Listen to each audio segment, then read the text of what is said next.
Esta es la tarde en el continente americano. Cuando anochece en Europa y amanece en Asia, así cae la tarde en el continente americano y transcurre la noche y el amanecer en el resto del mundo. La tarde. ¿Qué tal? ¿Cómo están? Bienvenidos a la tarde de NTN 24. Como siempre, gracias por su preferencia, por su compañía. Los invitamos a que se comuniquen a través de las cuentas de Twitter que aparecen en su pantalla, @la tarde NTN 24 y mi cuenta personal, @Joely Ramírez. Vamos de inmediato con la información.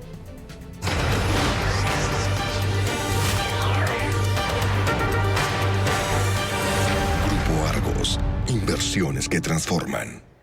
Hoy termina la asamblea número 75 de la Sociedad Interamericana de Prensa. Por 4 días, los integrantes de la CIP, invitados y panelistas debatieron sobre la situación actual de los medios de comunicación en América Latina. Los principales temas giraron en torno a la libertad de prensa, la democracia en la región y se presentaron resultados de estudios de periodismo. NTN 24 es medio de comunicación aliado de este evento que se desarrolló en Coral Gables, en Florida. Y precisamente vamos a enlazarnos hasta la ciudad de Miami. Este foro fue el escenario para que el senador por el estado de la Florida, Marco Rubio, se pronunciara sobre la crisis que atraviesa Venezuela. Aseguró que el país necesita elecciones libres y democráticas. NTN 24 está ahí, en el lugar de la noticia, con nuestra enviada especial y nuestra directora de contenido, Sidania Chirinos. Sidania, como siempre, un gusto. Muy buena tarde. Gracias. Ciertamente hoy concluye lo que ha sido esta reunión anual de la Sociedad Interamericana de Prensa, la número 75, donde por supuesto el tema de la libertad de expresión y de la democracia siempre están sobre la mesa en esta alerta permanente para evitar, no el acoso, pero por lo menos evitar o tratar de evitar el intento que siempre se hace desde el poder en contra de la libertad de prensa y de la libertad de expresión. En este último día, uno de los asistentes fue el senador republicano Marco Rubio, quien habló de la importancia de los medios de comunicación, de la información, sobre todo en las campañas políticas, pero también habló de Venezuela en su discurso permanente o cotidiano en relación a lo que ocurre en este país. Y en esta oportunidad creo que de alguna manera levantó una alerta al referirse a un temor suyo de que alguien dentro del entorno de Nicolás Maduro pueda darle lo que él llamó un golpe de palacio. Que se cambie de traje o que hable un poco más suave, pero que finalmente el poder continúe en las mismas manos.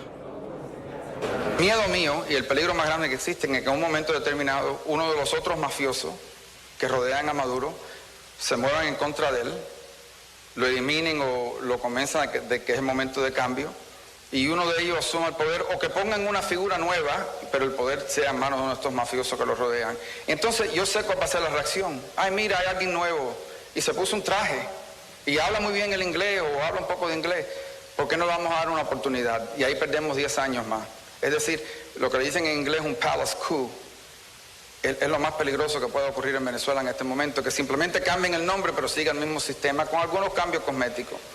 Y por eso hay que seguir insistiendo que la solución es una elección libre y democrática. También habló el senador Rubio de los contactos que estaría haciendo el gobierno interino con Rusia. Dijo que para él no tiene ninguna credibilidad, que Rusia no puede ser un mediador porque defiende sus propios intereses. Y por otra parte, porque Nicolás Maduro siempre aprovecha toda circunstancia de diálogo para ganar tiempo. Yo no tengo mucha confianza en que los rusos sean la solución a este problema, porque el interés de los rusos es mantener su influencia en el país. Yo no creo que ellos sean fieles a Maduro. Ellos lo que están buscando es proteger sus propios intereses. Bueno, y para hablar de esto y de otras cosas que se han planteado dentro de esta reunión de la Sociedad Interamericana de Prensa, está con nosotros Asdrúbal Aguiar. Asdrúbal, bienvenido, buenas tardes. Gracias, Idania. Grato placer compartir contigo este espacio. Igualmente para nosotros siempre, Asdrúbal, un gusto tenerte. Comencemos por lo dicho por Marco Rubio. En relación a Rusia, que es algo de lo que se ha comenzado a hablar, yo preguntaría, ¿qué hace Venezuela hablando con Rusia? Bueno, en definitiva, el régimen que se encuentra instalado y usurpando las estructuras de poder en Venezuela, si es que las tienen, porque en definitiva el poder no está en Venezuela, sino que está directamente en La Habana. Eso no es un secreto para nadie. Busca aliados internacionales necesarios en medio de la pérdida de apoyo que ha sufrido, que le ha mermado dentro de la comunidad internacional. Y obviamente en el caso ruso, en el caso chino, median fundamentalmente intereses dinerarios, intereses crematísticos, que siente el régimen de Maduro que pueden manejarlos en modo tal de sostener el acompañamiento o el apoyo por parte de ellos para que el gobierno pueda prorrogarse hasta que aparezca algún hecho excepcional que simplemente les revierta el mal tiempo que están padeciendo en este momento. Así que es normal que lo haga, pero tonto que los observadores de ese proceso político, sea en lo interno o en lo internacional, consideren que existe la posibilidad de una suerte de diálogo en condiciones normales para tratar de ponerle término final a la tragedia de Venezuela. Y esto lo digo, sí, dime. Esto lo digo fundamentalmente porque uno de los problemas que atraviesa en este momento Venezuela y la comunidad internacional alrededor de Venezuela es la ruptura de narrativa. O sea, hay una que le es muy útil, en este caso al régimen de Maduro, y a la posibilidad, que bien la señalaba Marcos Rubio, de que se produzca una suerte de cambio gatopardiano, o sea, cambia todo para no cambiar nada. Exacto. Y de repente aparece, él le puso nombre y apellido, Diosdado Cabello, y las cosas siguen exactamente iguales, aun cuando se vaya Maduro fuera de las estructuras formales del poder que detenta. Pero allí el discurso de la Unión Europea es un discurso sosegado, o sea, tratando de buscar puntos de encuentro entre actores, mientras que el discurso unitario, casi unitario, de todos los países americanos es distinto. O sea, cuando uno lee uno y otro discurso, uno ve dos países diametralmente opuestos. En un caso, se trata de un secuestro por parte de grupos criminales y narcoterroristas, se trata de una expoliación criminal del territorio venezolano, de la destrucción de su población, de la ausencia de instituciones. En la otra es una versión idílica europea, en donde se dice, bueno, en Venezuela hay deficiencias democráticas como han existido siempre en América Latina. En Venezuela hay deficiencias electorales como siempre han existido. Lo que hay que ayudar a los venezolanos para que ellos encuentren el camino del bien mediante una mediación casi papal desde Europa. Ahora, Asdrúbal, no hay diálogo fructífero con el régimen. No hay diálogo, ni siquiera que se acerque a una mediana solución. Por lo menos yo coincido con el senador Rubio en que Maduro aprovecha cada circunstancia de diálogo para ganar tiempo. ¿Cuál es entonces la solución a este drama de tantos años que involucra el sufrimiento de los venezolanos? Mira, cuando se habla de diálogo, yo no excluyo, y en esto que la gente no se sorprenda, Sí. una negociación, pero ¿de qué tipo de negociación estamos hablando? Si la visual sobre Venezuela es la visual de un secuestro como el que hubiese puesto en práctica, y en esto hay gran experiencia en Colombia, la FARC, es un sinsentido pedirle a los secuestrados de la FARC que se pongan de acuerdo con los secuestradores para organizar el proceso de liberación. En segundo lugar, es un sinsentido pedirle a los secuestrados que tengan un discurso unitario. ¿Por qué? Porque alguno de ellos dirá, bueno, para no sufrir las consecuencias de un secuestro que puede ser largo, me hago amigo del secuestrador. Otro, por el contrario, se inmola y dice, yo prefiero inmolarme y perder la vida. Otros se ponen a llorar. Entonces, hay actores de la comunidad internacional que le piden a los venezolanos que están secuestrados, pónganse de acuerdo para ver cómo salen ustedes del secuestro. Ahora, negociación, es probable que haya, que exista. ¿Cuál? La negociación del policía con el secuestrador. Entonces, las reglas de negociación para liberar a una población de un secuestro son unas. Claro. Las reglas de la negociación política entre dos actores moralmente equiparables, en donde uno tiene que ganar algo y el otro tiene que ganar algo, y el uno tiene que perder una cosa y el otro tiene que perder lo otro, y quedar casi en una suerte de paridad y de cohabitación, es lo que ciertamente no es digerible para el porvenir venezolano, porque sería tanto como aceptar que se perdió la guerra contra el narcotráfico y el terrorismo y no queda otra alternativa que convivir y coexistir con ellos hacia el futuro. Pero no descartas tú que entonces pueda haber de alguna manera una salida negociada. No, es que vuelvo de nuevo, es que porque en esto hay que llegar a entender algunas cosas. Cuando hablamos del TIAR, sí, algunos países, pongo el ejemplo de Costa Rica, le preocupa que caramba, cualquier situación que pueda llevar al uso de la fuerza sí, no parece compatible con los tiempos. Yo diría, caramba, pero es que estamos haciendo una lectura en el siglo XXI con los códigos del siglo XX. okay. Hoy en día, en el siglo XXI, no existen las guerras institucionales y formales que se cumplen de acuerdo con los cánones de los convenios de Ginebra entre ejércitos regulares y organizados.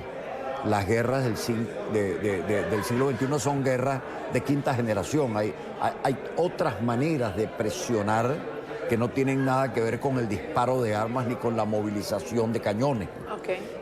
Entonces, el sistema sancionatorio es un sistema que ayuda en una negociación entre las autoridades de policía y unos criminales. Claro.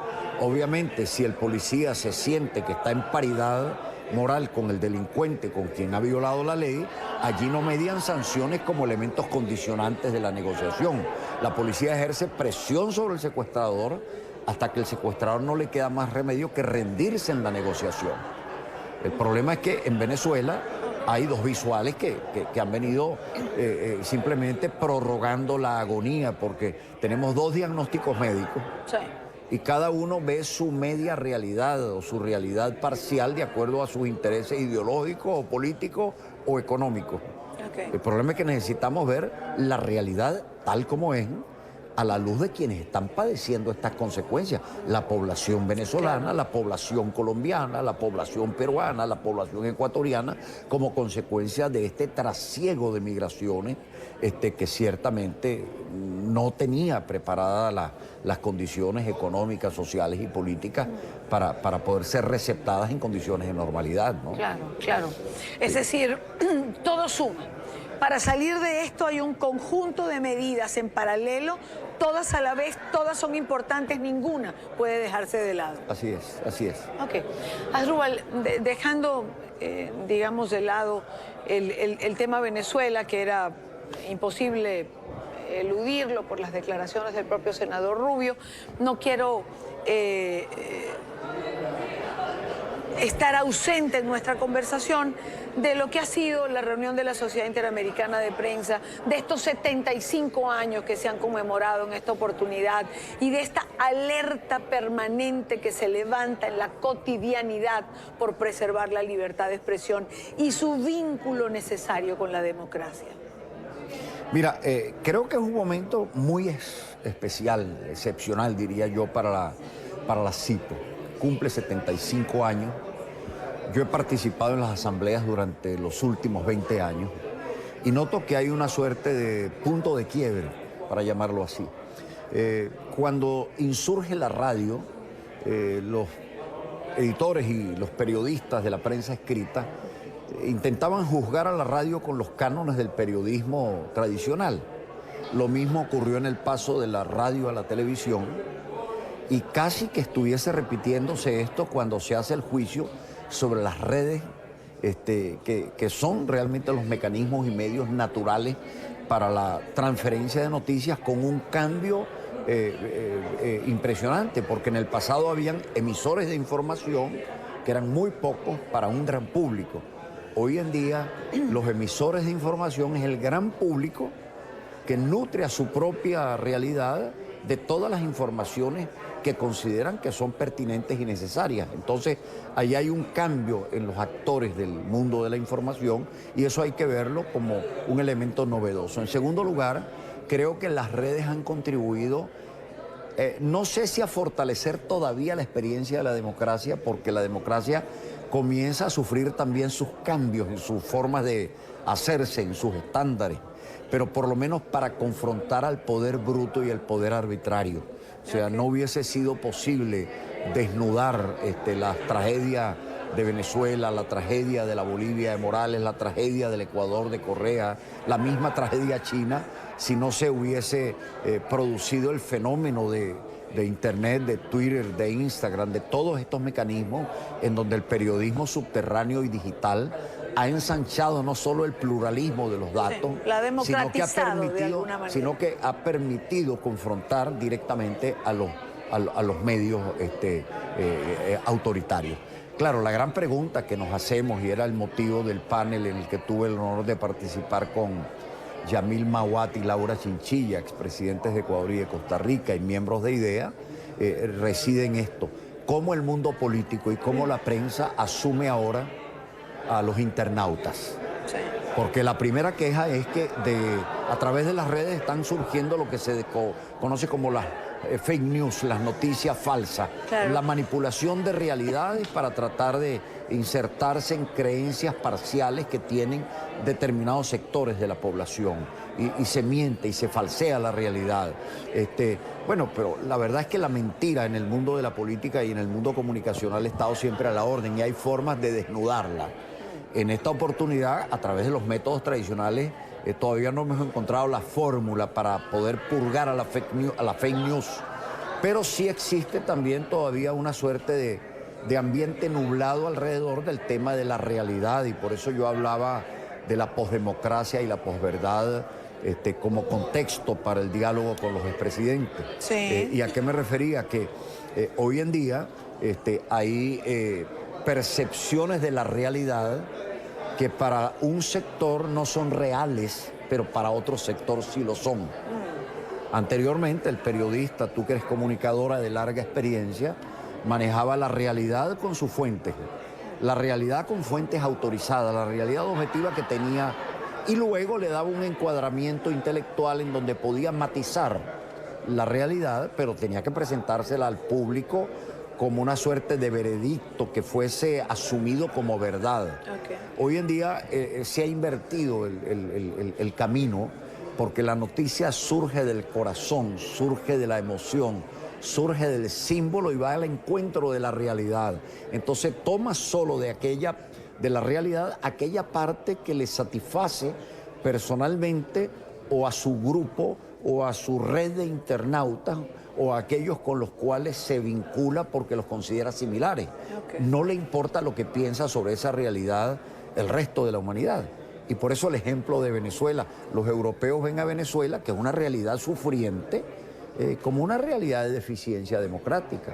Los americanos ven a Venezuela como una tragedia secuestrada por el narcotráfico y por el terrorismo. Entonces ahí viene dónde está lo virtual y dónde está lo real, claro, y cuál es la noticia que se mineraliza en la opinión pública para que pueda tener posibilidades de éxito. Bueno, ese es el gran desafío que tenemos por delante, ¿no?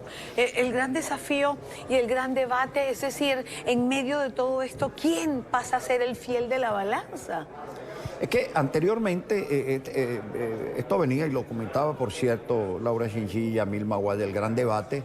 Parece que aquellas viejas categorías que la mano invisible del mercado resolvía las distorsiones económicas, hoy en día, bueno, la mano invisible del Internet y de la sociedad digital encontrará sus caminos.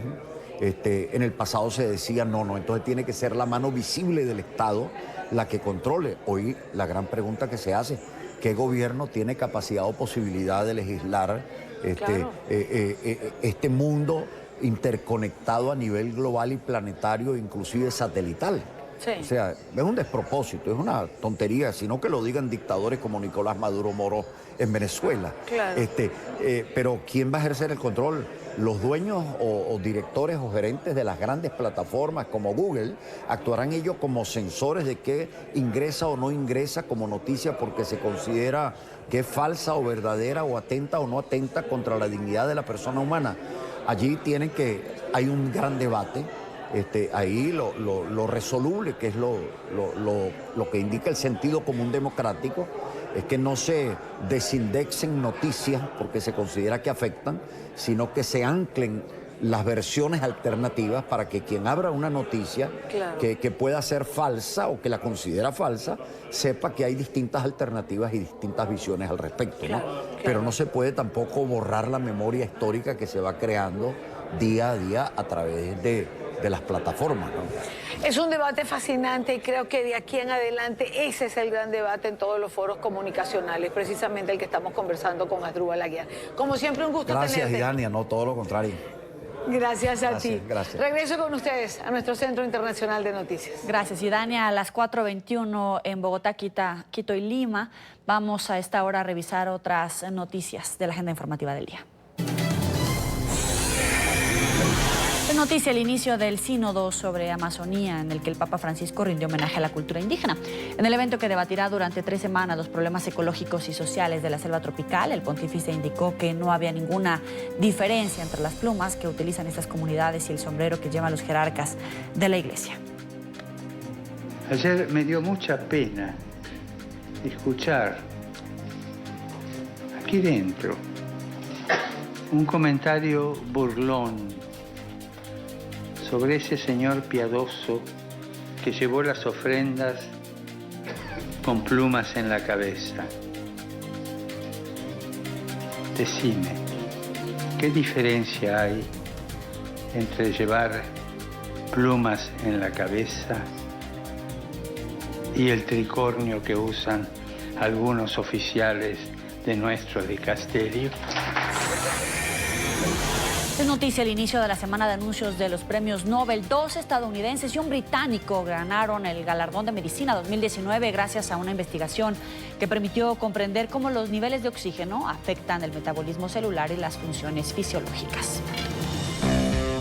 El premio Nobel de Medicina fue atribuido a 3 científicos: William Kaelin, Greg Samenza y Peter Ratcliffe. La investigación que se llevó el Nobel de Medicina revela cómo las células perciben y se adaptan a la disponibilidad del oxígeno y abre la vía a prometedoras estrategias para combatir algunas enfermedades. Al momento que nosotros entendemos cómo se adaptan las células y responden al oxígeno, nosotros podemos manipular y ayudar teniendo tratamientos mucho más específicos para cosas como la anemia y hasta el cáncer. Los mecanismos moleculares producidos en la adaptación de células están igualmente implicados en los tumores, cuyo crecimiento depende del aporte en oxígeno a la sangre, en particular en ciertos cánceres de progresión rápida como el del hígado, según la Asamblea Nobel del Instituto Karolinska de Suecia. Estos descubrimientos fundamentales han incrementado mucho nuestra comprensión de cómo se adapta el cuerpo al cambio, y las aplicaciones de estos hallazgos ya están empezando a afectar la forma en la que se practica la medicina. Según el jurado del Nobel, actualmente hay un esfuerzo colectivo liderado por laboratorios universitarios y empresas farmacéuticas para incentivar el desarrollo de medicamentos capaces de interferir en diferentes fases de una patología, activando o bloqueando el mecanismo de captación de oxígeno. Ilan Shapiro, director médico de Educación y Bienestar en Altamed, asegura que la investigación es fundamental para entender cómo las células modifican su conducta. Al nosotros entender cómo las células modifican su conducta, cómo crecen, cómo entienden el oxígeno, varía mucho cómo van a responder a ciertas situaciones de estrés o problemas físicos que las células pueden tener. Esto puede desencadenar tratamientos nuevos o soluciones para lo que nosotros ya tenemos hoy en día. Es noticia el anuncio del presidente de Perú, Martín Vizcarra. El mandatario informó que el Ministerio de Justicia investigará la interpretación jurídica de la renuncia de Mercedes Araoz a la vicepresidencia de la República. La dirigente había sido designada la semana pasada como presidenta interina por el disuelto Parlamento, que declaró a Vizcarra en incapacidad moral. 24 horas después, la funcionaria presentó su dimisión por considerar que no había condiciones para ejercer el cargo. El presidente Vizcarra insistió en que Araoz juró para un cargo que no podía asumir ante un Congreso disuelto constitucionalmente. Porque yo entiendo que hay cargos que son irrenunciables. Por ejemplo, un congresista de la República no puede renunciar. Ahora ya no hay Congreso porque se ha usado un mecanismo de disolución del Congreso, ¿no? Pero el presidente de la República y los vicepresidentes sí pueden renunciar. Entonces, si la voluntad, ya como ciudadano, como un derecho del ciudadano, es renunciar al cargo, no creo que haya alguien que te lo pueda impedir. noticia: el avance de las protestas en Ecuador contra la eliminación de los subsidios a la gasolina. Continúan, ya se reportan una persona muerta y además 14 heridos y 400 detenidos. Aunque el presidente Lenín Moreno renovó su llamado al diálogo, líderes indígenas se negaron a conciliar y anunciaron una gran marcha nacional que llegará el miércoles a Quito. Quinto día en estado de excepción. Ecuador amanece este lunes en medio del inconformismo con el gobierno de Lenín Moreno y con varias carreteras cerradas. El paro de transportadores fue suspendido el pasado viernes. Sin embargo, el servicio no se ha regularizado y en algunas regiones del país. Se esperan nuevas movilizaciones por nuevos anuncios de alzas en los precios de la gasolina. La protesta hoy tiene como protagonista a los indígenas, que rechazan la eliminación de subsidios a los combustibles ordenada por la administración de Moreno. Las comunidades indígenas protagonizaron este fin de semana cierres viales y protestas violentas en el centro del país. En medio de las movilizaciones, un hombre murió tras ser atropellado por una camioneta en una carretera que conduce a Guayaquil. El joven, identificado como Raúl Chipe, murió a causa de las heridas y la falta de atención inmediata, pues los bloqueos impidieron la llegada de la ambulancia al lugar.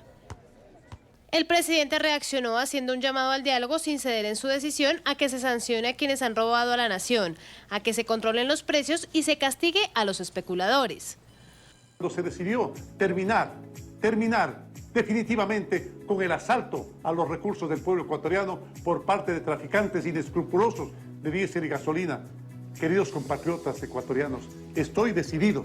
Claro que estoy decidido a cambiar el país. Los indígenas, por su parte, afirman no dejarán la protesta y anunciaron una movilización hasta la ciudad de Quito este miércoles. Allí bloquearán varios puntos de la capital. Y somos nosotros los que estamos perdiendo. Y con esta crisis, con esta elevación que ha hecho este gobierno nefasto, es por cuanto nosotros no estamos de acuerdo. Hasta que derogue tendremos que tomar estas medidas y vamos hasta las últimas consecuencias. De manera paralela al anuncio, esta era la escena en los alrededores del Palacio de Gobierno en Quito. Durante la noche del domingo, vehículos blindados del ejército ingresaron hasta el centro histórico de la capital. Personal militar y equipo de defensa fue desplegado en las calles cercanas a Carondelet, aumentando la incertidumbre y la tensión en el país. Entre tanto, se cumple el tercer día de retención de 3 policías, 38 militares y 9 oficiales del ejército en la provincia de Chimborazo. Mientras Gestión del Riesgo intenta negociar su liberación, los indígenas aseguran que se encuentran bien. Vamos a darle la bienvenida a Fabricio Villamar, asambleísta por el Movimiento Ahora. Gracias por estar con nosotros. Muy buena tarde, bienvenido. Siempre un gusto. En un comunicado, pueblos y organizaciones indígenas de Quito manifestaron que darán a conocer la declaratoria de movilizaciones indígenas en la capital en apoyo a la llegada de la Marcha de Nacionalidades, Pueblos y Sectores Sociales del país. Es decir, la tensión sigue subiendo. ¿Se le puede salir de las manos al presidente Moreno? Esperaría que no, porque entiendo que existe ya el criterio generalizado de que las marchas de los indígenas se hacen en connivencia con el gobierno anterior, el gobierno que desfalcó los recursos de los ecuatorianos. Lastimosamente, los indígenas no han asumido esto como uno de los elementos movilizadores que tienen y por lo tanto siguen avanzando hacia la capital de la República. Vale la pena informarles que más bien las ciudades han decidido continuar con sus actividades normalmente, pero que el campo y las carreteras tienen bloqueos.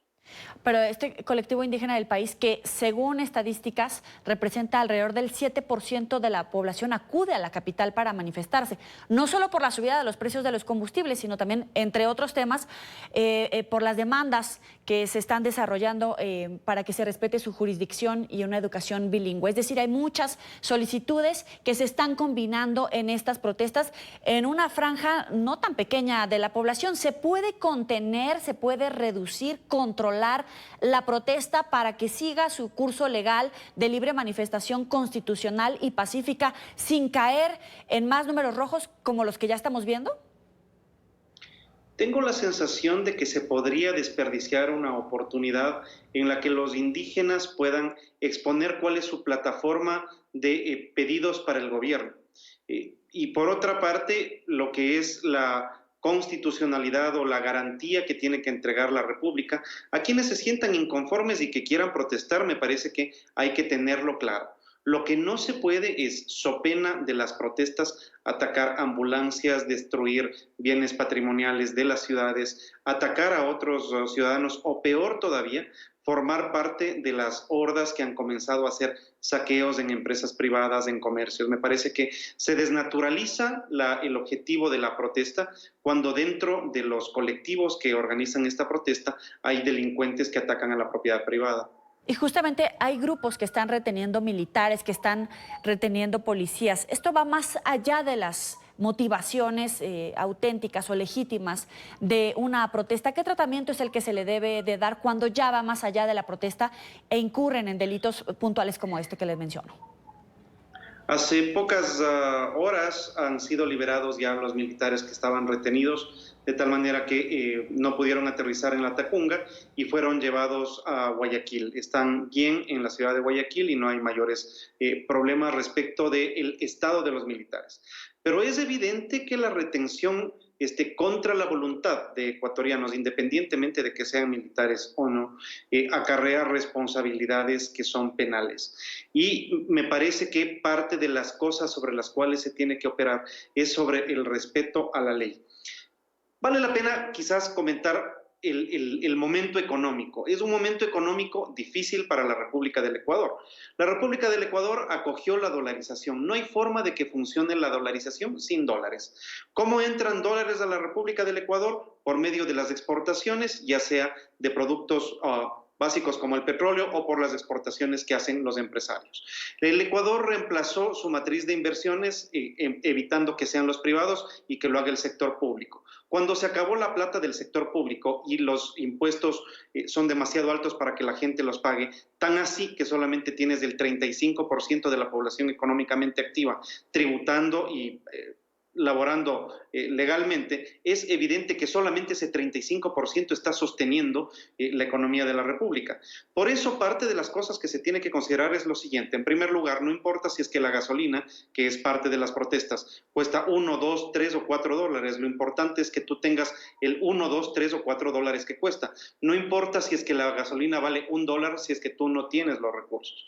Y la otra cosa que me parece que debería tomarse en cuenta es que si es que el Fondo Monetario Internacional está viendo la reacción que puede causar la aplicación a rajatabla de una de sus recetas, vale la pena que vaya pensando en buscar alternativas un poco más suaves, porque esto que está pasando en el Ecuador ahora les podría pasar en Argentina ya pronto, con las diferencias abismales que existen entre los tamaños de la economía. Pero entonces, ¿Movimiento ahora respalda este incremento al costo del combustible?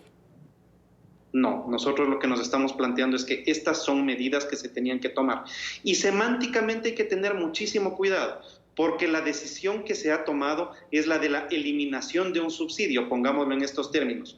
En el Ecuador, el Estado ecuatoriano pagaba la mitad del costo de los combustibles que se consumían. Cuando se acabó la plata, el Estado ha decidido dejar de pagar. Sobre esa decisión, nosotros creemos que es una decisión responsable, aunque tardía. Ahora, la plata que se ahorra la República del Ecuador por no pagar estos subsidios no puede seguir siendo mal utilizada para mantener una burocracia excesiva y, peor todavía, las prácticas del latrocinio desde la administración pública a la cual la República del Ecuador ha tenido que enfrentarse los últimos 12 años. Usted dice que es una medida responsable, pero tardía. Entonces, ¿van a acompañar al presidente Moreno en la implementación de esta medida a pesar de las consecuencias que no solamente son los disturbios que dejan las calles, sino que también podría tener un costo político? Es que precisamente eso es lo que está sucediendo. Mira, el ajuste económico tiene que venir por dos vías: las medidas que puede adoptar directamente el presidente de la República y las medidas que puede adoptar el presidente siempre y cuando la Asamblea se las autorice, como los cambios en la legislación bancaria y financiera, los cambios en la legislación tributaria y los cambios en la legislación laboral. Por lo pronto, la decisión tomada ha sido una de las que le compete y está dentro de las atribuciones del presidente de la República, que tiene un costo político para el presidente de la República y para su gabinete y para su partido, evidentemente las tiene. Ahora, nos toca asumir una posibilidad, una posición que puede ir desde el populismo hasta lo que podría ser más bien una responsabilidad de Estado. La medida desde el lado del populismo sería condenar absolutamente esto, decir que el Estado siga manteniendo los subsidios. ¿Por qué no implementarlos, por ejemplo, o incrementarlos? Y lo otro, en cambio, es reconocer que la situación económica de la República no da más.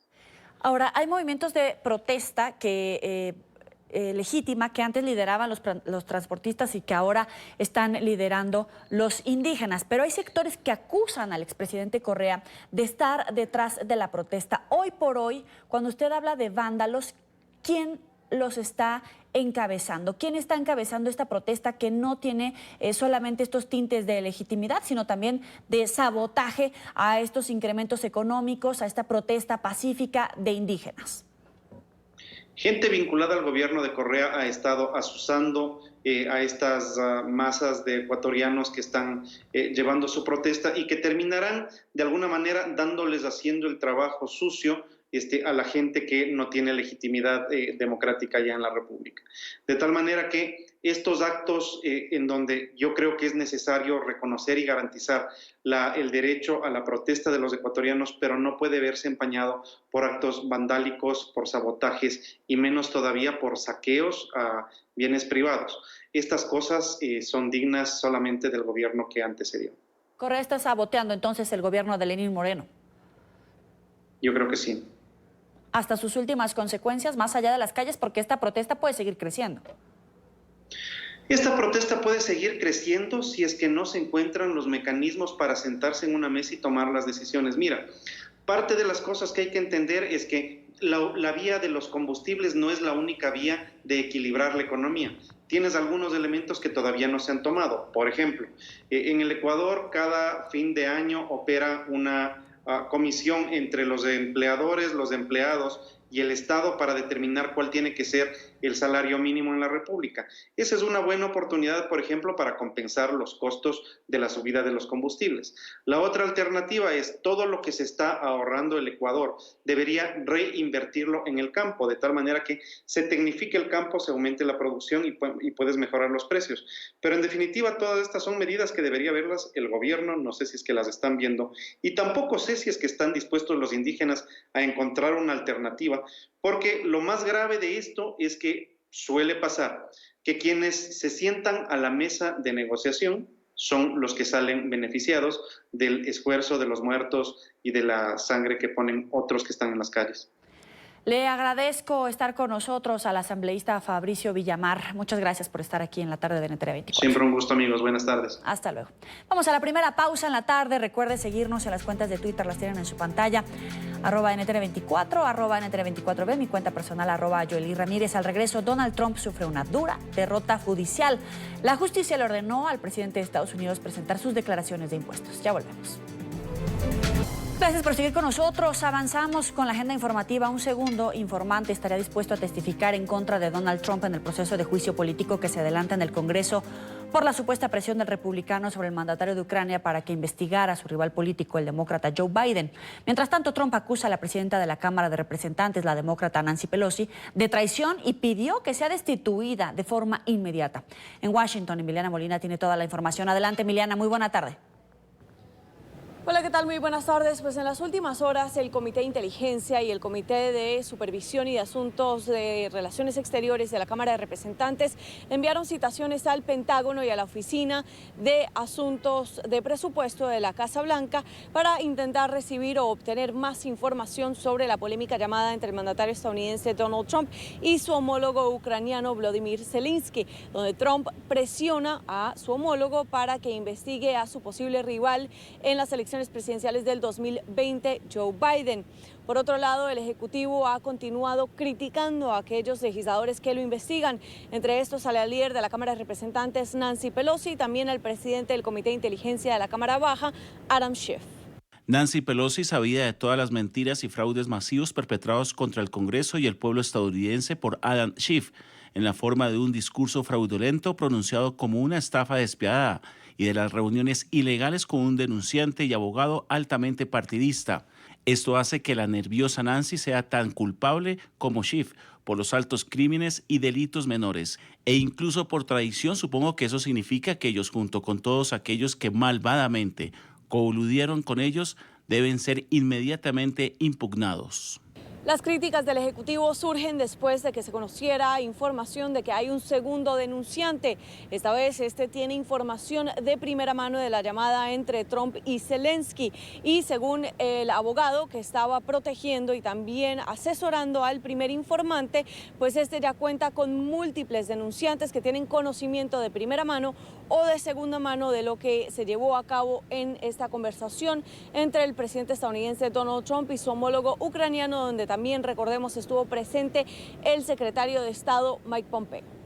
Estamos viendo un toque de tambor bastante estable de deposiciones individuales, mientras la Cámara y los comités comienzan a recolectar información que van a usar para formar los artículos del juicio político. Creo que en los próximos meses van a ser bastante críticos. Me han dicho que la meta de la Cámara es tener los artículos del juicio político completados y un voto antes de Acción de Gracias. Ese es un plazo bastante agresivo y hay mucha información que van a necesitar juntar y considerar antes de esto.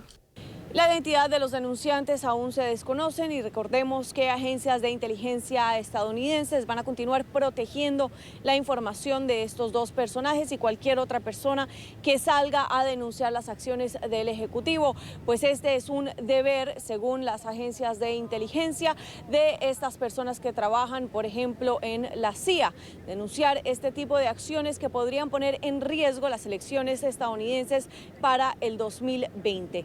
Mientras tanto, algunos legisladores republicanos se han sumado al llamado de preocupación por las acciones del Ejecutivo, entre estos Mitt Romney y también la republicana Susan Collins, mientras republicanos como Marco Rubio aseguran que las declaraciones del Ejecutivo, especialmente aquellas donde les pide a China que investiguen también a Joe Biden, su rival político demócrata, pues eran simplemente un chiste, algo con lo que expertos no coinciden. Esta es toda la información que tenemos desde la Casa Blanca. Emiliana Molina para NTN 24. Gracias, Emiliana. Y precisamente los legisladores de Estados Unidos que buscan llevar a juicio político al presidente Donald Trump emitieron órdenes al Pentágono y la Casa Blanca exigiendo la entrega de documentos vinculados a la retención por parte del mandatario de la ayuda militar a Ucrania. Los presidentes de los 3 comités de la Cámara Baja del Congreso que lideran la investigación de juicio político están buscando información relacionada con presiones de Trump a su homólogo ucraniano para que recopile información incriminatoria contra su posible rival en las elecciones de 2020, Joe Biden,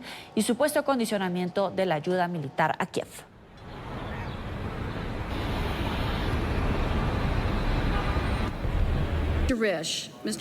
La justicia estadounidense le ordenó a Donald Trump presentar sus declaraciones de impuestos pese a la negativa del mandatario a hacerlo.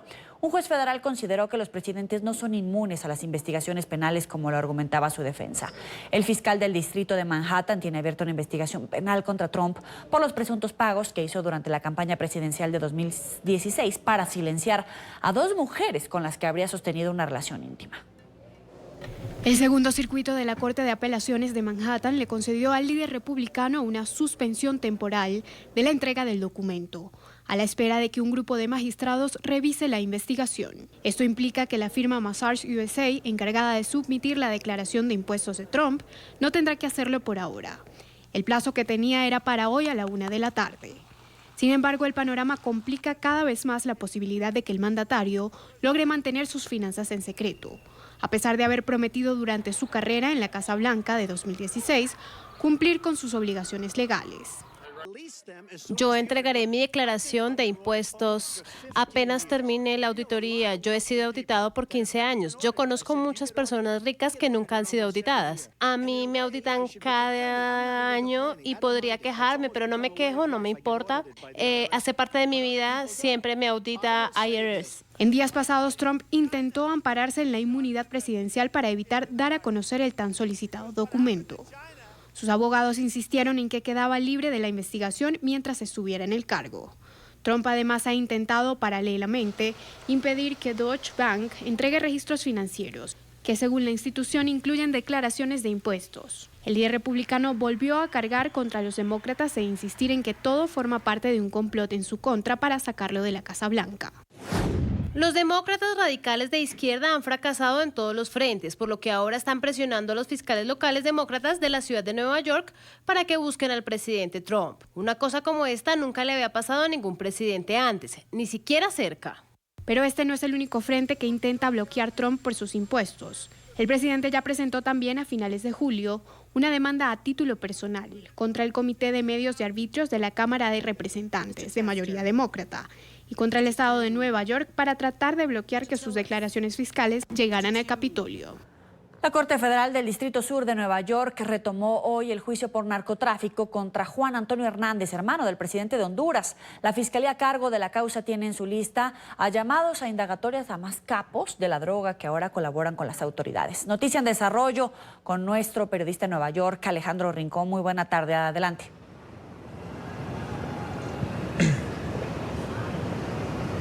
Hola Joely, televidentes del canal de las Américas. Son cada vez más profundos y extensos los argumentos o señalamientos que han trascendido durante el desarrollo de este juicio en contra del liderazgo político de Honduras. En el transcurso de este lunes, por cuenta de la declaración de otro testigo cooperante del gobierno de los Estados Unidos, se trata de Amílcar Alexander Ardón, quien es exalcalde de una localidad conocida como El Paraíso, en el departamento de Copenhague. Esto es en el oeste del territorio de Honduras, y quien se entregó a las autoridades de los Estados Unidos en marzo del presente año en curso.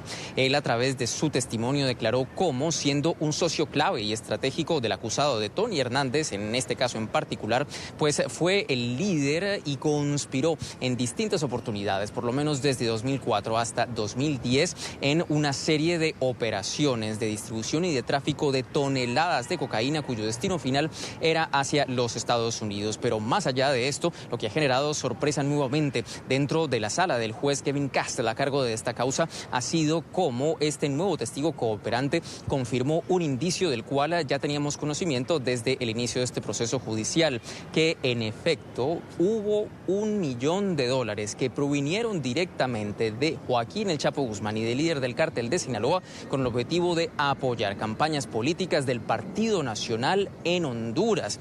Estos sobornos incluso fueron negociados en algún momento, de acuerdo con lo que declaró ese testigo, en reuniones en donde estuvo presente el actual jefe de Estado de los hondureños, Juan Orlando Hernández. Hubo otras controversiales declaraciones de parte de este testigo cooperante en el transcurso de este día adicional de juicio en relación con armas, con algunos de los mecanismos empleados por las estructuras criminales con el objetivo de adelantar a toda esta extensa empresa criminal. Sobre el asunto particular de las armas y la relación que tiene el narcotráfico en Honduras con el resto de América Latina, le preguntamos a una experta en este tipo de circunstancias, en narcotráfico y corrupción, quien emitió el siguiente concepto sobre lo que vimos hoy en la Corte. El uso de las iniciales del acusado en las armas es un elemento que califica mucho al narcotraficante. Lo vimos en Joaquín El Chapo Guzmán, como él tenía una pistola con sus iniciales, y hoy se presentó una fotografía que también señalaba ese mismo aspecto. Hay armas que también nos llaman muchísimo la atención, por ejemplo la AK-47, las M16, el uso de las M60 y de otros elementos modificados nos hacen pensar que hay alguna parte de ese testimonio que obliga a revisar el origen de esas armas, cómo llegaron esas armas a los carteles hondureños, porque hay alguna procedencia que necesariamente está vinculada también con los Estados Unidos y otra con otras fuerzas criminales en América Latina, como por ejemplo el grupo terrorista La FARC, hoy constituido en partido político, utilizaba las mismas armas, así como también grupos en Venezuela y en toda Centroamérica. Al inicio de esta semana de juicio en contra de Juan Antonio Hernández, también de acuerdo con este testigo cooperante, ha sido señalado de ser el autor intelectual de por lo menos 2 homicidios de socios de esta estructura criminal allí en territorio de Honduras, que por conocer demasiada información, pues finalmente fue, de acuerdo con el testigo cooperante, Juan Antonio Hernández quien ordenó su muerte. Adicionalmente, un elemento que también ha generado sorpresa es el surgimiento de la compañía mexicana Mexicana de Medios Televisa, a raíz de un episodio denominado por la Fiscalía o el gobierno de los Estados Unidos como los denominados camiones Televisa, que de acuerdo con la información entregada por las autoridades fueron empleados por Joaquín El Chapo Guzmán en su momento para transportar varios cargamentos de cocaína cuyo destino final era los Estados Unidos. Hay que precisar que la Fiscalía no mencionó cuál fue el medio a través de el cual Joaquín El Chapo Guzmán adquirió o empezó a utilizar esos camiones de la compañía mexicana de medios Televisa. Sin embargo, fueron mencionados dentro de este proceso, entre este juicio, como parte de la investigación de las autoridades de los Estados Unidos. Joely, es todo lo que tenemos para ustedes por ahora. Continúen con más en el Centro Internacional de Noticias. Buenas tardes. Buenas tardes, Alejandro. Y hoy comienza la conferencia de tecnología e innovación financiera CLAP, que reúne a líderes y empresarios de esta industria en Hollywood, Florida. En el evento son presentados adelantos tecnológicos y nuevas herramientas digitales. NTN 24 es medio de comunicación aliado. Paola Cernas con la información. Adelante. Hola, ¿qué tal? Avanza aquí en la ciudad de Hollywood, Florida, este evento de tecnología bancaria donde convergen representantes de diversas organizaciones bancarias latinoamericanas aquí en Hollywood. Y nos acompaña Giorgio Tretenero Castro. Él es secretario general de FELABAN. Un gusto tenerte aquí, Giorgio, pues para explicarle a nuestros televidentes un poco la importancia del evento, de este evento tecnológico donde hemos visto personas también muy jóvenes trayendo estas aplicaciones y todo este tipo de tecnología que intentan hacernos la vida más fácil en materia de tecnología bancaria. Cuéntanos un poco qué es lo que estamos viendo aquí y quiénes están viniendo a representar. No, gracias a ti y a todo tu público de NTN. Para nosotros, FELABAN, la Federación Latinoamericana de Bancos, es un placer y un honor estar acá. Este Congreso de Tecnología y Automatización Bancaria es el evento más importante financiero, diría yo, en la región de Latinoamérica. Hoy día nos acompañan más de 1000 personas. Como tú dices, muchos de ellos son emprendedores fintech. Ahora nuestros chicos ya no quieren trabajar en oficinas, quieren ser emprendedores y nosotros, por supuesto, les abrimos las puertas para ello, ¿no? Este tema de las fintech es un tema que ha ayudado mucho. La banca ha tomado estos emprendedores que trabajan con APPs y ayudan en muchos casos a acercar a los clientes al banco mediante medios electrónicos, mediante accesos más fáciles. Nos ayuda mucho la inclusión financiera en países como los nuestros, donde antes hacer una operación bancaria te obligaba a salir de tu pueblo, ir en un bus y perder casi un día de trabajo, podría ir a un sitio donde había una oficina bancaria. El día de hoy ya esto desapareció, la gente ya lo puede hacer al momento, instantáneo y sin perder ningún tiempo, ¿no? Giorgio, en el tema de la seguridad, ¿qué tan confiable va a ser estar utilizando estos sistemas tecnológicos versus la seguridad que manejamos cuando estamos yendo directamente a hacer nuestras transacciones, haciendo nuestro cheque a la antigua? ¿Cómo se maneja esto y cómo explicarle también y hacerle a las personas entender que tienen que cuidar? Es muy bueno, es muy cierto lo que dices. Mira, el tema de la ciberseguridad es clave. Nuestros bancos, nosotros manejamos en la región más de 600 bancos en 19 países. Han trabajado muy fuerte en temas de ciberseguridad y seguridad. Creo que hemos hecho un muy buen trabajo. Hay mucho por hacer. Pero ¿qué pasa? Hoy día se están generando ataques con inteligencia artificial, de hacker con computadoras a personas. Entonces lo que tenemos es que cambiar esa lógica y tenemos que defendernos de computador a computador o de inteligencia artificial e inteligencia artificial para ganar esa guerra. En ese sentido te cuento que nosotros acabamos de aprobar a nivel de nuestro consejo una concentrador regional de fraudes a nivel regional, que lo estamos implementando a partir de hoy día a nivel de toda la región y vamos a poner a disposición del mundo, donde va a ser un sistema colaborativo de inteligencia para compartir información para que todo lo que sean clonaciones presenciales y no presenciales de tarjeta de crédito, de débito y punto de compromiso en comercios sean detectados a tiempo para darle tranquilidad a nuestros clientes. Por el lado de las fintech sí vemos que todavía hay deficiencias. Por eso que nosotros pedimos que la regulación de las fintech sea igual a la de los bancos. O sea que si hoy día las fintech tienen que tener las mismas seguridades, tanto no solamente de seguridades de ciberataques, sino también en temas de lavado de dinero, en temas de cómo llega a los clientes. Una fintech abre la puerta y puede llegar a un banco y si no hay un control a la entrada tenemos un problema, ¿no? Entonces la idea es una misma actividad financiera de tener una misma regulación. Te agradecemos mucho, muchísimas gracias y nos estaremos viendo durante estos 3 días de CLAP. Giorgio Trotanero Castro, él es el secretario general de FELABAN. Nosotros vamos a continuar aquí y vamos durante todos estos 3 días a llevarles toda la información y los detalles de la industria y la tecnología y lo que se está haciendo también para hacernos la vida más fácil a quienes utilizamos todos estos mecanismos y herramientas bancarias. Con esto damos paso a los estudios centrales. Continúen con más información. Gracias, muy buena tarde para ti. Nosotros vamos a una pausa. Al volver se cumple 1 año de la muerte del concejal venezolano Fernando Albán. El político falleció al caer desde el 10º piso de la sede del Servicio Bolivariano de Inteligencia, organismo encargado de su custodia. Al volver, la información. Gracias por continuar con nosotros aquí en la tarde de NTN 24. Ya se cumple 1 año de la muerte del concejal venezolano Fernando Albán. El político falleció al caer desde el 10º piso de la sede del Servicio Bolivariano de Inteligencia, donde se encontraba recluido por su presunta implicación en el atentado contra Nicolás Maduro. Familiares y amigos aseguran que no se trató de un suicidio y están exigiendo justicia. Nuestro periodista en Caracas, Oliver Fernández, preparó este informe.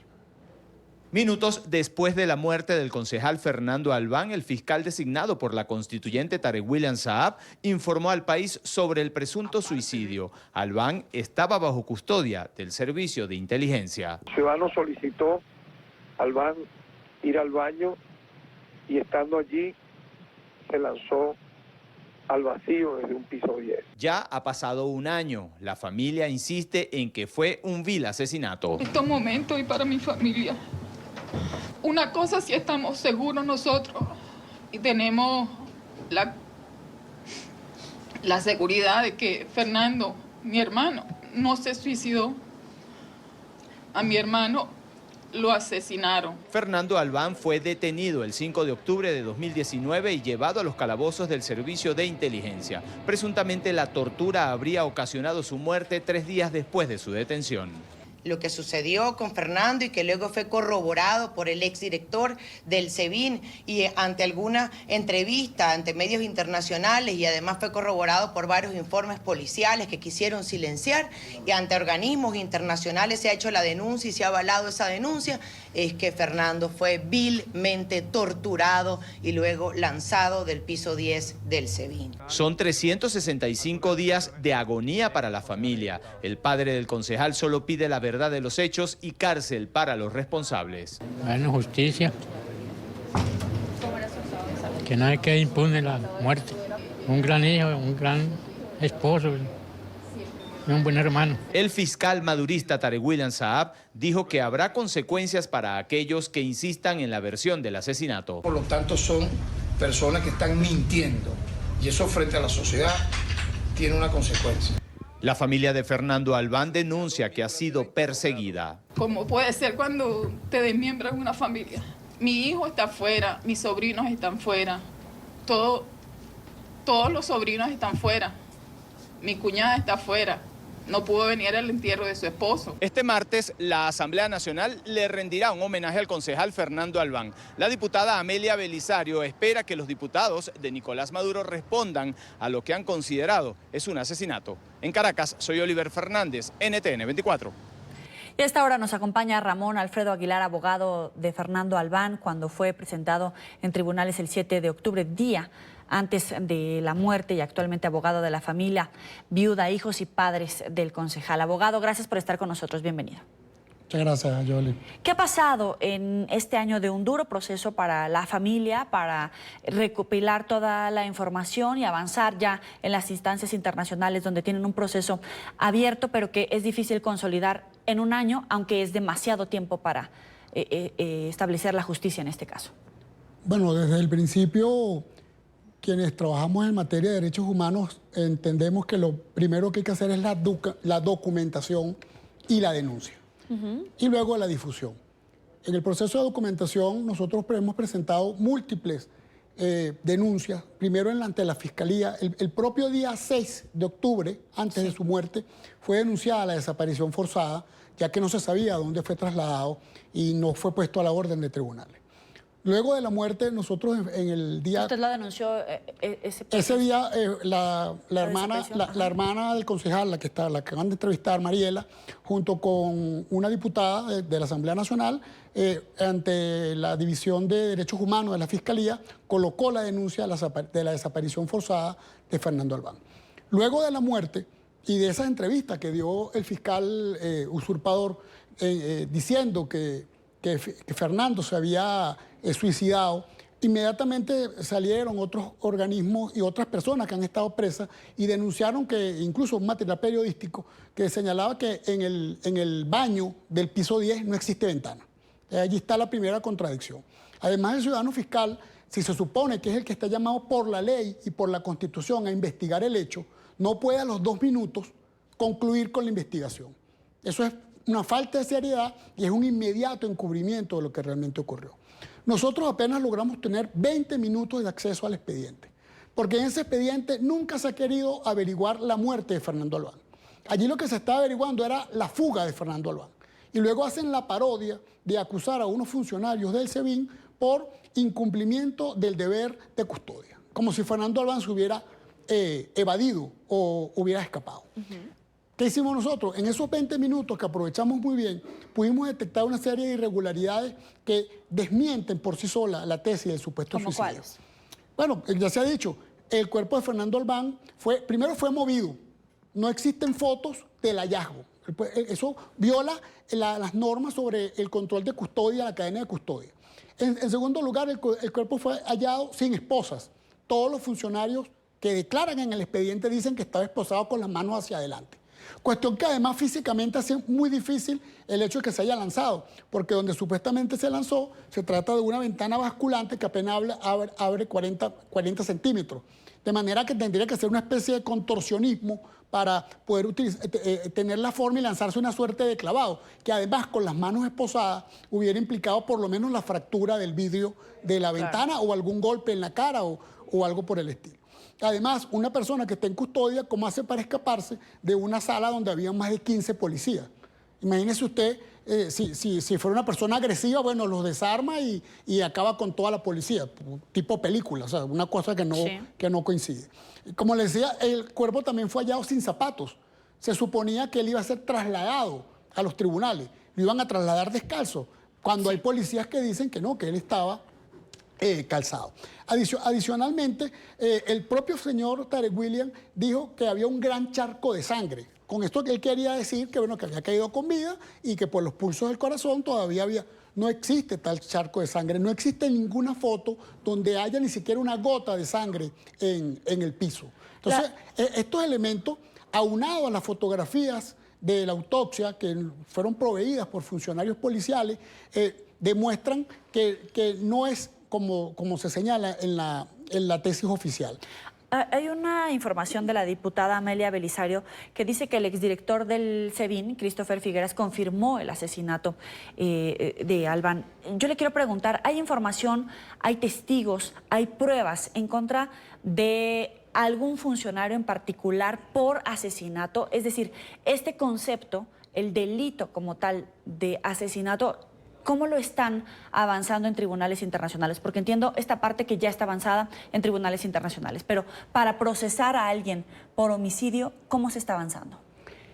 En la justicia internacional, en primer lugar, hay que acusar al gobierno, porque quienes violan los derechos humanos son los gobiernos, como una entidad. En el caso de Venezuela, además, hay un patrón sistemático de violación de derechos humanos.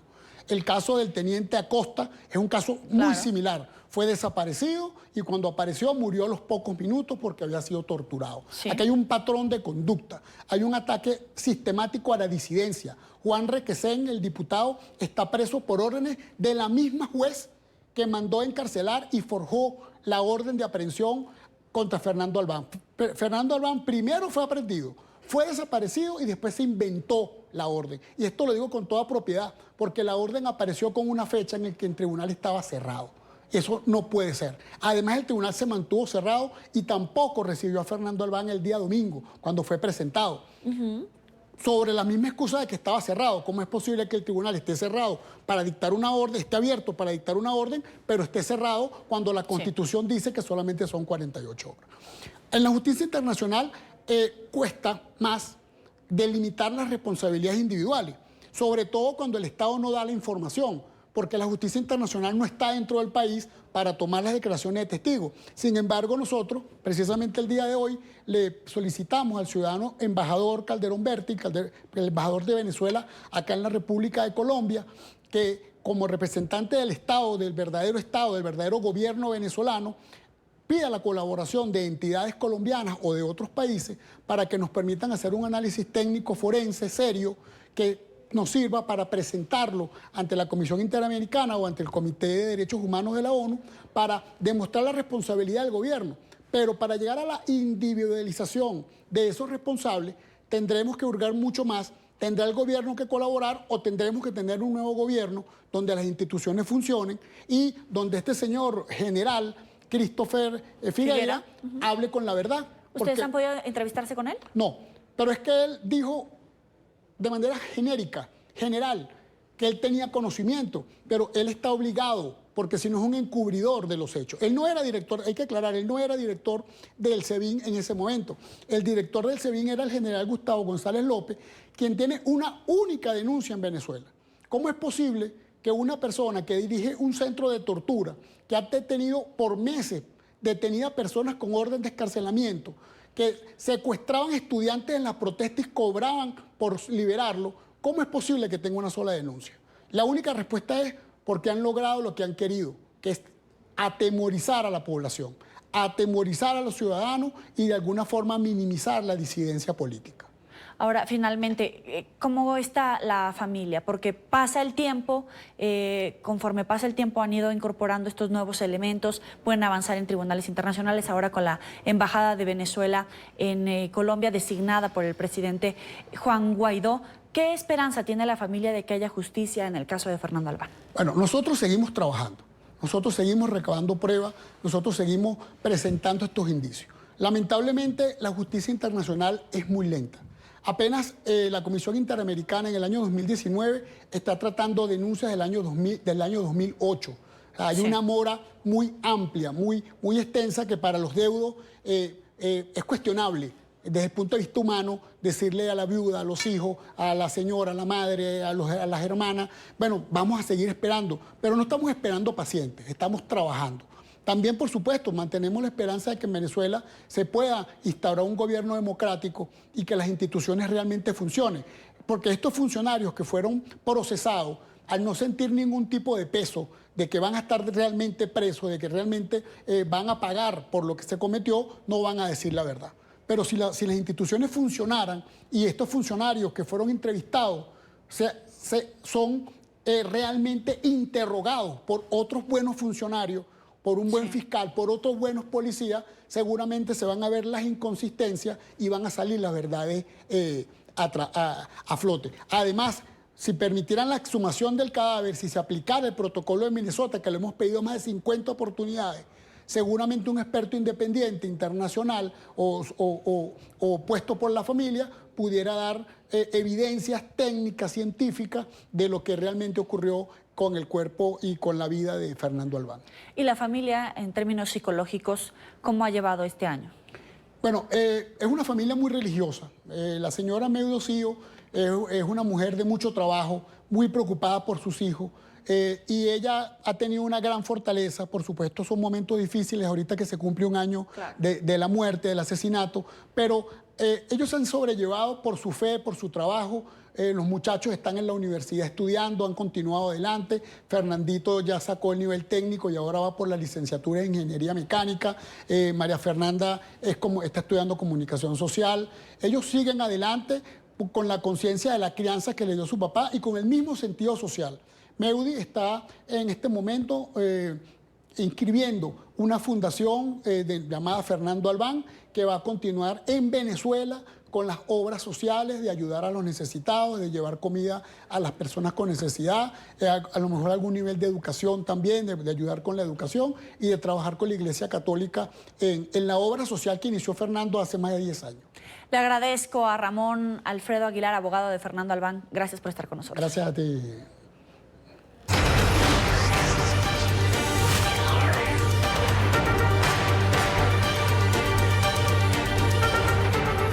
Culmina en Coral Gables, Florida, la asamblea número 75 de la Sociedad Interamericana de Prensa, un evento que reunió durante 4 días a representantes de la CIP, diversas personalidades, periodistas y panelistas para hablar sobre la situación de la prensa y la democracia en América Latina. En Entre 24, como medio de comunicación aliado, estuvo a lo largo de este evento informando sobre lo que ocurría en el sur de los Estados Unidos. Nuestra directora Claudia Gurizati se encuentra con el expresidente de Ecuador, Jamil Mahuad. Adelante, Claudia, muy buena tarde. Hola queridos televidentes de NTN 24, colegas, los saludamos nuevamente agradeciéndoles a todos ustedes que nos siguen acompañando en esta cobertura especial de la reunión número 75 de la Sociedad Interamericana de Prensa, fundamental para hacer las reflexiones sobre el futuro de nuestra profesión y de todas estas industrias de la información reunidos aquí en Coral Gables, en Miami. Hemos escuchado un panel de expresidentes reflexionando sobre, la situación de la prensa, todos los avances que ha tenido las plataformas para poder entregarle la información a la gente, pero sobre todo queremos conocer de ellos, de estos líderes regionales, su percepción sobre la libertad de prensa, cómo está la libertad de prensa en nuestra región. Estamos con Jamil Mahuad, expresidente de Ecuador, aquí en nuestro set de NTN 24. Bienvenido, señor expresidente. Gracias. El señor expresidente Jamil Mahuad de Ecuador hace parte del grupo IDEA, que reúne a más de 30 presidentes de la región iberoamericana, entre presidentes de América Latina y España. Yo quisiera conocer desde tu perspectiva ¿cómo estás viendo la situación del desarrollo de la democracia o la consolidación de la democracia en nuestro hemisferio basado en el respeto a la libertad de prensa? ¿Podemos ser optimistas o estamos en un momento de mucha dificultad? Yo creo siempre que lo mejor es ser realistas, pero el realismo actual nos da esperanzas para ser optimistas. La libertad de prensa, todas las libertades tienen momentos de florecimiento, momentos de estabilidad y momentos de dificultad. Y pasan los países por esos momentos. Creo que en la mayoría de los países este rato, el ambiente que se respira es de libertad, la gente sabe que es un valor tener prensa libre, a los valores hay que defenderlos y vamos madurando como sociedades en ese sentido. Hay lamentables excepciones, pero yo pienso que esas excepciones se van a convertir en la norma, más que la norma convertirse en una excepción totalitaria a futuro. Ya. Usted menciona un tema que es clave, que es la conciencia de la persona, del ciudadano, del valor que se le da a la información. Es decir, una sociedad que tiene conciencia de que estar bien informada significa tener criterio para tomar decisiones es fundamental. Pero esa conciencia es atacada por muchísimos motivos. Y estamos hablando de grados de ataques. Hablamos del bárbaro, como lo que estamos viviendo en México. Acabamos de entregar los reportes, 11 periodistas asesinados desde diciembre del año pasado, desde diciembre de 2018. 11 voces que ya se callaron. Estamos hablando de lo más brutal. Luego también está la censura, como la vivimos en Venezuela. Los medios apagados, los canales de televisión apagados, la prensa cerrada, periódicos de amplísima tradición y reconocimiento por su seriedad y su rigurosidad. Y está también aquella censura que proviene de poderes, ya sean de gobierno o poderes también de ciertos grupos de la sociedad civil que buscan es el desprestigio al periodista, que no cuenta las noticias como quisieran ellos que se contaran y no como el periodista ve que se cuentan. En todo ese grado de ataques, desde el más terrible hasta ese otro que es muy difícil de combatir también, que es el del prestigio. ¿Usted cree que tenemos las herramientas suficientes para cambiar esas cosas? Son obviamente circunstancias muy distintas, pero ¿cambiará? Los medios están buscando reconocimiento social. Un periodista espera que una periodista, por su palabra, por su rectitud, por la forma en que encara los hechos, genere una corriente de opinión que avale su trabajo. Eso es absolutamente legítimo y la sociedad espera lo mismo. Es un contrato, Claudia, en donde yo digo, yo le doy a usted mi atención, le doy a usted la facultad de que entre todo lo que pasa en el mundo, usted seleccione 5 temas que cree que son relevantes para mí como televidente y yo voy a creer en que usted es imparcial. De ahora en adelante usted tiene que demostrármelo. Tiene que ser veraz, tiene que ser equilibrada, aunque tenga sus preferencias. Entonces, eso es algo por lo cual hay que luchar. Y la gente se da cuenta. Se da cuenta cuando un periodista es un periodista del gobierno o cuando es un opositor ciego que no ve nada y solo va contra todo. Y lo ideal para una sociedad democrática es tener personas que en base a una buena educación, que es un proceso a largo plazo, pero necesarísimo, logren recibir información, tengan instrumentos racionales de análisis para filtrar esa información, para sacar el extracto de lo valioso y en base a eso tomar decisiones. ¿Qué mejor para un presidente de cualquier país que tenga que tomar una decisión durísima en base a información que tiene? Compartir esa información con la gente para que la gente probablemente llegue a la misma conclusión que el presidente. Eso requiere educación y requiere información y requiere prensa libre para que la gente contraste la opinión del presidente con la opinión de otros. En eso hay que seguir, yo creo que se da en la mayoría de los países. ¿Y cuál es la responsabilidad de los líderes? Por ejemplo, nos decían los colegas de México que a pesar de todos estos asesinatos, cada vez que Manuel López Obrador habla en ya sus habituales también discursos a la gente, en sus conversaciones con la gente, no menciona el tema del asesinato de los periodistas y los insulta, les dice fifí, les dice que son prensa mentirosa, que no se portan bien con él. ¿Qué opina de eso? Yo creo que hay que respetarse mutuamente. No está bien que la prensa maltrate a un presidente, no está bien que un presidente maltrate a la prensa. Es un tema de códigos, es un tema de respeto mutuo y entre ambos están informando a la sociedad. Este no es un camino de una sola vía. Ambas opiniones. El presidente tiene, por el hecho de ser presidente en cualquier país, un púlpito desde el cual puede predicar lo que quiera y va a ser oído. Cuando usted está en campaña, usted compite en atención con otros candidatos. Cuando ganó la presidencia, usted es el centro de atención. Ya no compite por eso. Entonces es muy importante cada palabra que pronuncie. La responsabilidad del parámetro es mucho más alto. Miren, en Ecuador nosotros también nos acostumbramos a esas sabatinas del expresidente Correa, que también denigraba de los periodistas de una manera muy contundente. Ahora con Lenín Moreno entendemos que el discurso es diferente. ¿Ha mejorado la situación de libertad de prensa en Ecuador? Creo que todo el mundo lo reconoce. Lo reconocen los ciudadanos, lo reconocen los medios de comunicación. Con Correa el Ecuador llegó a extremos a los que jamás estuvo acostumbrado antes.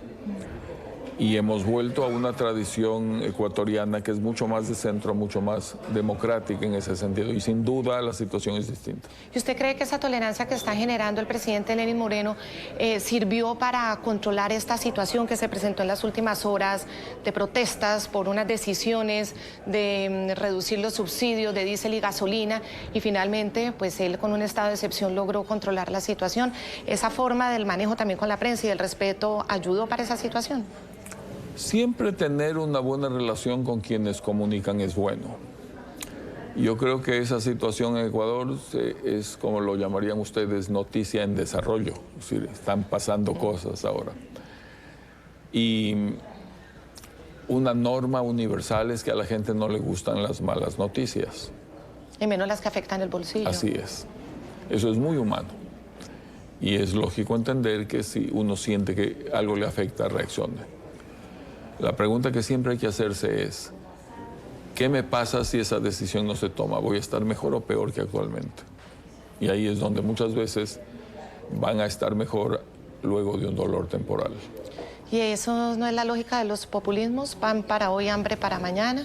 Te doy ahora todo hacia el país que es financiado. Mira la situación que está viviendo Argentina en este momento, expresidente. Claro, o sea, ser popular es muy bueno. Ser populista es terrible. El popular logra conectar con la gente, con sus necesidades. La gente ve que hay un esfuerzo honesto por hacer las cosas y lo valora. El populista manipula eso, manipula las emociones de la gente. Usted entra a cualquier facultad de economía y la primera lección que recibe es la escasez de los bienes. Los bienes no existen en la cantidad que quisiéramos para todos.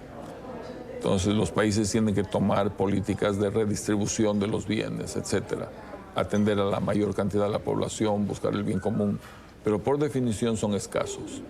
Esa es la primera regla de la economía, los bienes son escasos. La primera regla de los populistas es desconocer la primera regla de la economía. Vamos a asumir que vivimos en un mundo en que hay de todo para todos y lo vamos a ofrecer y lo empezamos a dar hasta que se acaba la plata.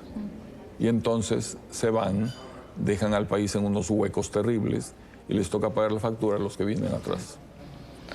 Señor expresidente, para finalizar, situaciones de libertad de prensa como la de Venezuela, en la que es imposible o muy difícil que haya un medio de comunicación libre a no ser que sea por las nuevas plataformas, que eso ha generado una innovación a nosotros los periodistas que tenemos que cubrir para Venezuela. La situación de Nicaragua, en la que Daniel Ortega también ya se ha atrevido a encarcelar a un periodista y a una periodista durante 6 meses. Son situaciones realmente preocupantes. En este momento, porque el populista también sabe que llega al poder para no soltarlo.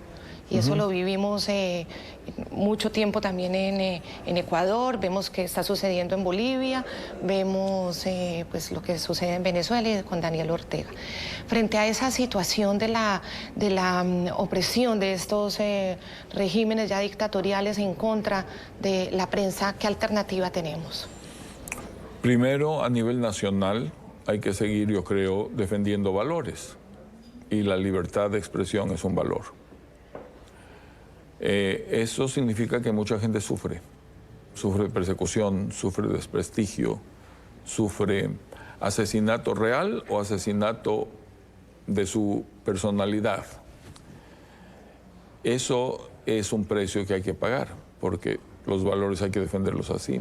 A nivel internacional, yo diría, informar siempre para hacer conciencia. Toda la gente está enterada de lo que pasa en Venezuela, lo que pasa en Nicaragua, como usted lo ha mencionado. Y eso ha sido un trabajo de muchos años de ustedes, de irnos contando paso a paso cómo han ido corriendo las cosas. Pero uno también siente la viudez del poder y, por ejemplo, Correa, en estas circunstancias, el expresidente Rafael Correa envió un video apoyando a la gente para que se le acabara el tiempo a Lenín Moreno. Es una irresponsabilidad total y absoluta. Es llamar a un golpe de Estado, es romper un sistema de derecho que le favoreció a él cuando estuvo ahí, es ir contra principios básicos, es inaceptable.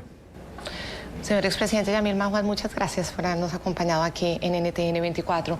Volvemos con ustedes, queridos compañeros, colegas. Seguiremos informando desde esta asamblea número 75 de la Sociedad Interamericana de Prensa. Muchas gracias. Gracias, Claudia. Vamos a una pausa. Los invito a que se suscriban a nuestro canal en YouTube, NTN 24. Van a poder encontrar todo el contenido multimedia, entrevistas, reportajes y la señal en vivo. Recuerden conectarse www.youtube.com/NTN 24. Ya volvemos. Avanzamos con la información. Humo blanco entre los taxistas y el gobierno de México. Esta tarde, los representantes de los transportistas de servicio privado llegaron a un acuerdo con la administración de Andrés Manuel López Obrador.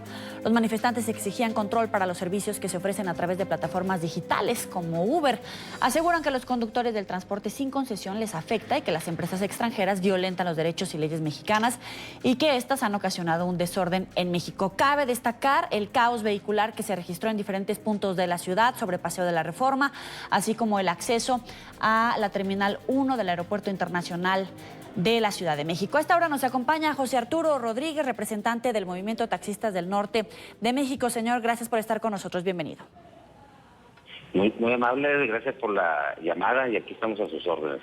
Oiga, ¿en qué quedaron con el gobierno? Porque entiendo que el próximo lunes, 14 de octubre, vuelven a reunirse para tratar de avanzar en este control del gobierno mexicano a plataformas de servicio de transporte privado como Uber, como Cabify. ¿En qué quedaron? ¿Cuál fue la propuesta del gobierno mexicano? El gobierno va a respetar algunos acuerdos que hay con el Movimiento Nacional Taxista. Ya hubo acuerdo con los diferentes dirigentes que están ahorita en la Ciudad de México. Vamos a retirar los bloqueos en el Estado de México, en la Ciudad de México, y vamos a llegar a unos acuerdos y nosotros también nos vamos a subir a alguna plataforma, ya sea de iniciativa privada, pero para puro taxi legal. Es decir, tendrían una plataforma como la de Uber o como la de Cabify, pero de taxistas reglamentados que pagan impuestos, que pagan todos los servicios que les pide el gobierno mexicano. Así es lo que vamos a hacer y es lo que estamos haciendo en diferentes modalidades. O sea, nosotros vamos a cumplir con la ley y cumplir con los requisitos, y si quieren trabajar las plataformas tienen que ser en igualdad de circunstancias. ¿Y cuál fue la respuesta del gobierno mexicano? Porque había explorado la posibilidad de poner un impuesto extra a plataformas como Uber. ¿Ustedes estarían de acuerdo? Sí, yo creo que toda plataforma que estén trabajando aquí, que estén ofreciendo un tipo diferenciado, un servicio de transporte, deben de pagar impuestos, aunque son plataformas extranjeras, pero yo creo que se tienen que regir bajo las leyes de nuestros países de movilidad. Ustedes se habían comprometido a no realizar bloqueos, sin embargo, hoy vimos imágenes del caos vehicular en la Ciudad de México y prometen que no va a haber otra vez bloqueos, con todo y que hay una reunión el próximo lunes. ¿Les podemos creer? Porque hoy no cumplieron su palabra.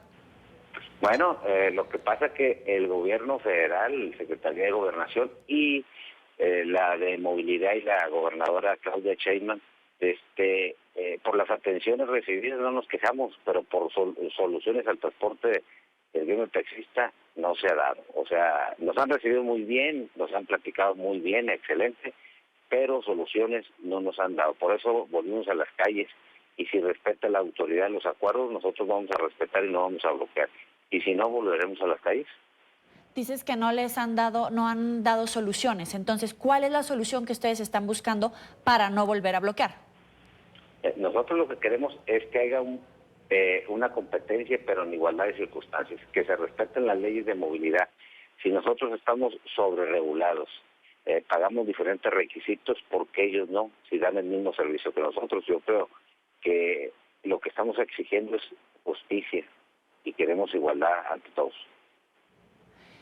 Y en cuanto al servicio, ¿ustedes a qué se comprometen con el usuario? Porque también es cierto que el usuario tiene la opción de decidir, de elegir por un Uber, por un Cabify, o levantar la mano o llamar a un sitio de taxi, y les están compitiendo. Pudieron entrar estas plataformas digitales a México porque los usuarios están buscando otras oportunidades. ¿En qué puede mejorar el servicio de taxistas como los que usted representa? Bueno, nosotros tenemos unas tarifas reguladas por el Estado, ellos no. Ellos suben y bajan las tarifas según su condición, ya sea climática o por eventos, y nosotros estamos regulados por el Estado. Entonces, si ellos pueden subir las tarifas, entonces ¿por qué nosotros no? O sea, tenemos que estar regulados igual, a la par. O sea, si vamos a ofrecer un mejor servicio, lo vamos a ofrecer, pero también que sean las tarifas que sean justas, conforme a derecho.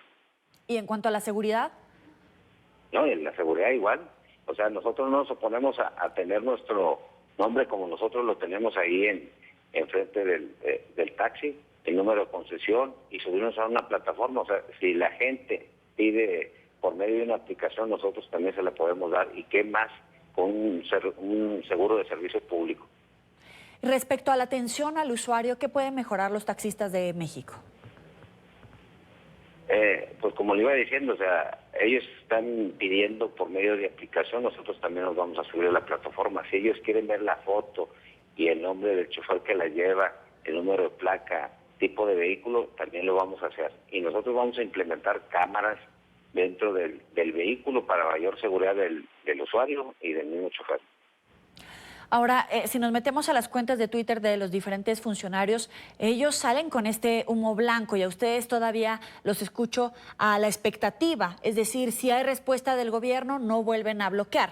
Hasta hoy, ¿tienen programada alguna marcha, algún plantón, bloqueo de aquí al próximo lunes, que es cuando se lleva a cabo la siguiente protesta, la siguiente reunión, perdón?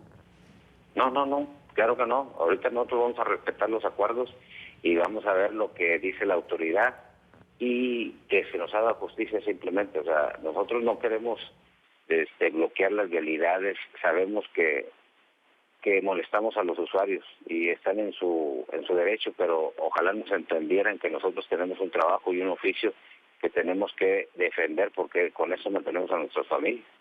¿Y qué va a pasar en las otras entidades del país? Porque hoy hubo protesta y bloqueo en Ciudad de México, pero estaban haciendo un llamado para realizar estas mismas protestas y bloqueos en otras entidades de territorio mexicano. ¿Se prevé que otros estados se sumen a estas protestas? No, sí se sumaron alrededor de 28 estados. Yo le puedo enumerar entre Morelia, Nuevo León, Veracruz, Guadalajara, Quintana Roo. En sí fueron cerca de casi todo el país. Entonces, esto es nacional, no es simplemente de un estado o de algún municipio, esto es nacional. ¿Usted ve en control a la jefa de gobierno de la Ciudad de México y a sus representantes, o es diferente el trato entre el gobierno del presidente Andrés Manuel López Obrador y el gobierno local de la Ciudad de México? Yo veo que es un trato diferenciado. Por ejemplo, ella en su candidatura ofreció ayudar a los taxistas, ofreció erradicar la competencia desleal que hacían este tipo de aplicaciones y no lo ha cumplido. O sea, ya siendo gobernador ahorita, ya que tiene el poder, no lo está haciendo. Dice que está en constante diálogo, y claro que lo está, pero no hay soluciones. Entonces esperemos que ahorita sí cumpla con lo que prometió. ¿Qué hay de la imagen al turismo internacional cuando se habla de mucha inseguridad en México, que se habla de violencia y que hoy pues casi todos los medios nacionales e internacionales están retratando los bloqueos que ustedes están haciendo en la Ciudad de México? ¿Cómo mejorar ese impacto a la imagen de la ciudad en términos internacionales? Bueno, yo creo que si vamos a dar un ejemplo, que se vea que México respeta las leyes de movilidad, y nosotros también haremos lo mismo. Yo creo que esta problemática no es inclusive de México, sino en diferentes países han pasado, como en España, Argentina, en Chile, en Uruguay, en Colombia mismo. Entonces no es exclusivo de México, y este tipo de aplicaciones no respetan las leyes, no dan base de datos, no quieren pagar impuestos. Entonces yo creo que la problemática va a seguir si no se respetan las leyes de cada país. Pero ya que usted lo dice, si en otros países no ha podido regularse, ¿por qué en México sí podría regularse? No, sí se ha podido regular. Aquí en algunos estados le puedo comentar que en Quintana Roo se reguló. Sí, estas aplicaciones son bienvenidas en ese estado, pero tienen que trabajar con un taxi concesionado. En Chile también se reguló, y todas las aplicaciones, como dicen, son bienvenidas, pero tienen que trabajar con los mismos requisitos y con concesión. En España, en algunos estados también le puedo enumerar. En Inglaterra se han usado ese tipo de aplicaciones porque no dan base de datos, no quieren pagar impuestos. Entonces, esta problemática no nada más de este país, sino de varios países. Le agradezco a José Arturo Rodríguez. Vamos a estar en comunicación con usted para la siguiente semana. Muy buena tarde. Hasta luego.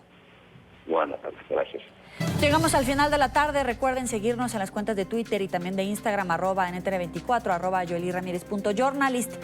Los espero mañana. Pásala muy bien.